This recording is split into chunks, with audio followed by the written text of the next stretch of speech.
करीब 10 लाख रुपया सी बच के आए इंशाल्लाह के 2-3 हाँ जी मैं जी मैं आते हैं इधर देखिए इधर देखिए क्या था जी आपका आपका क्या था? ये जो मामला था ये बहुत खुश है पुलिस की खिलाफवर्जी से बहुत मुतमईन हूं। ये मेरे साथ साथ इसने बहुत ताउन किया और बहुत जल्द मेरी की अल्हम्दुलिल्लाह बहुत खुश है।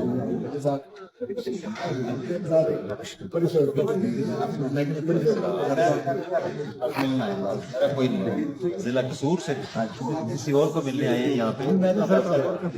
बिजनेस करते हो ना तो यार ऐसे तरह खुश रहो बोलोगे कारोबार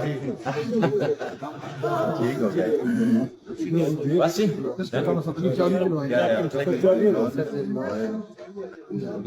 उठाए अपना माल उठाए खुद उठाए कोई एक पकड़ सारे ना ले जाइए यार कोई नहीं सारे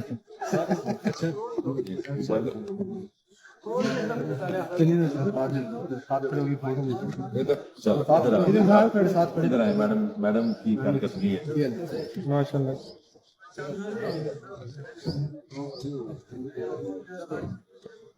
ठीक है जी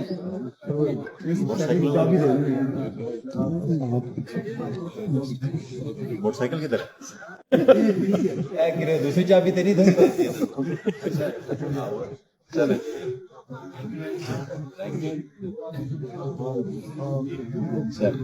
बस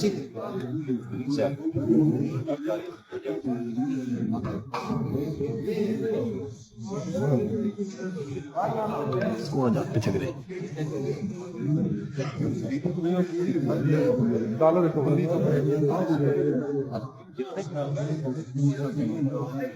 अच्छा थोड़ा जाती है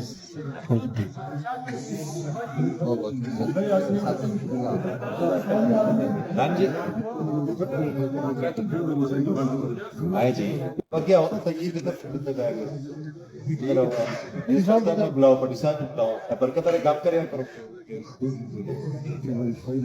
बाकी फायदा वही बात बड़ी बात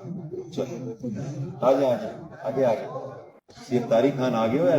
प्राइस डिस्ट्रीब्यूशन भी करते हैं अपना डिस्ट्रीब्यूशन भी करते हैं आगे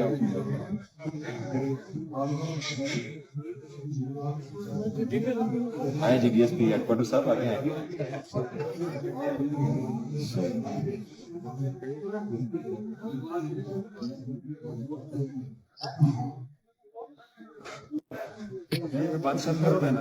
बस ठीक है